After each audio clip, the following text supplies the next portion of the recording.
And the reason I was there was because I was earnestly desiring it.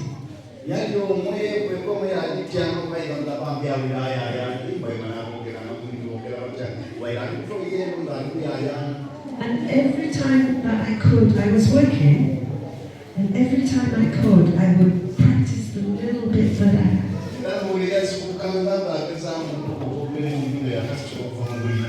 And that was one place that was a little private.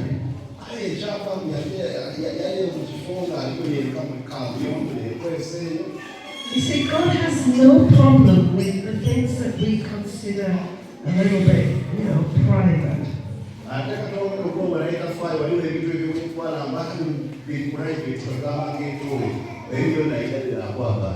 Investing in on his kids.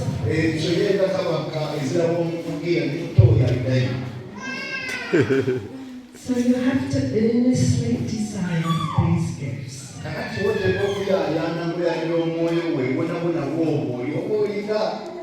And God is kind of okay if you don't.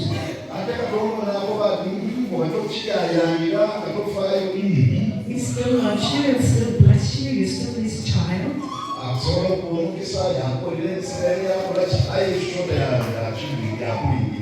But I don't know about you. I want everything that God has for me.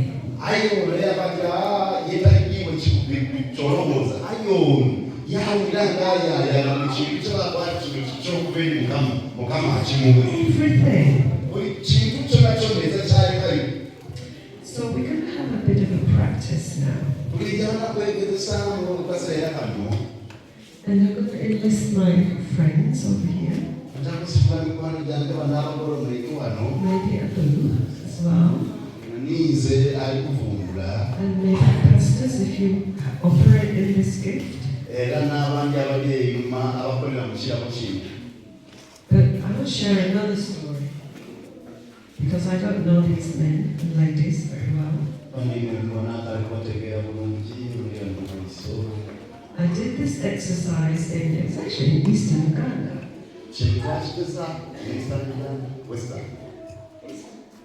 Was here in Eastern Sororities. And of course, I don't know your language, so I don't know what to say to the person.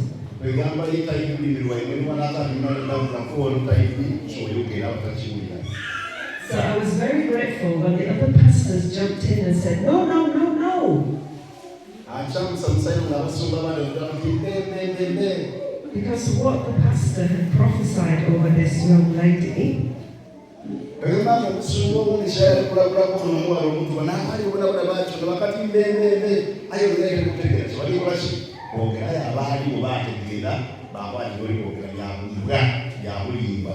was that she was going to die.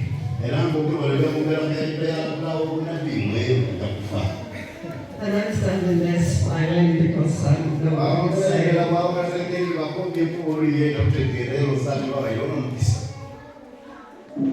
So hopefully you guys will do that.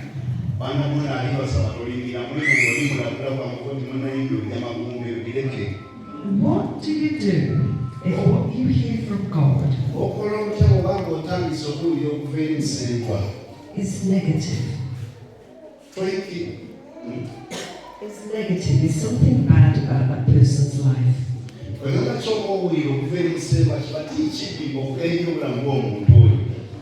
God's telling me that he saw you stealing whatever.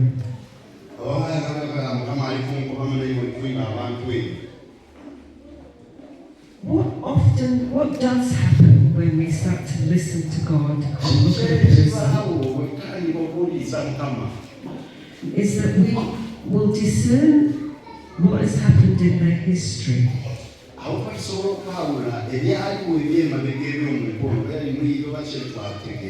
And not necessarily where they are right now in their life.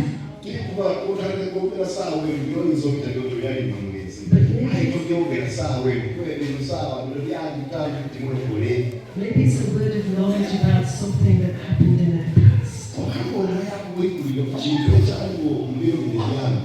So, if that happens, then I encourage you to seek more from the Father.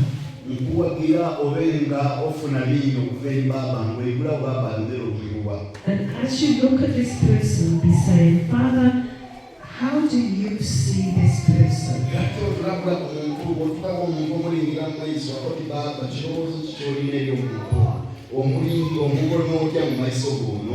What do you want me to, how do you want me to bless this person? We all know our history.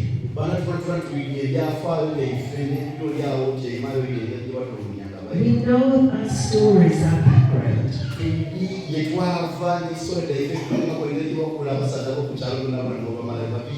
What prophecy seeks to do is draw out the gold within a person.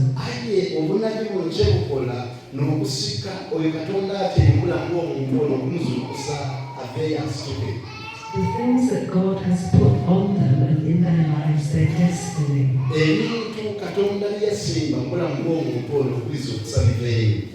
Amen?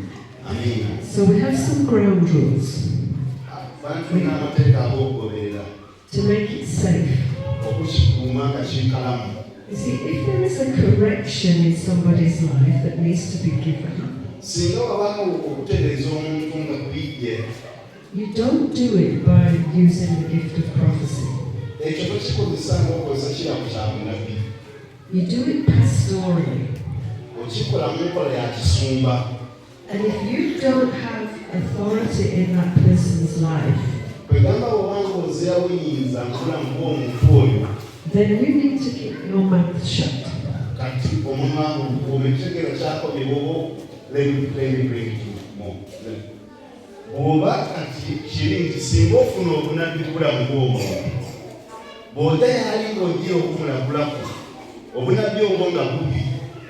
Yemera mu office y'ekisumba ebinengeri y'ebudaabulo oleeta obunabi obwo mu ngeri y'ekisumba tojera mu ngeri y'abunabi n'otuuka iwe mukama bwatwalire okujja kufayo kiterese mujjango omusumba alye n'amagezi yabudaabulo yakati munamba w'oluganda weeyongera okutereza obulamu bwo ayita mukobera ati ojjangola ki ojja kufa kati bw'obanga oza kisa ekyo kya busumba ekyokulambula kireke tukyesigalize omusabire buki okusaba temunsima.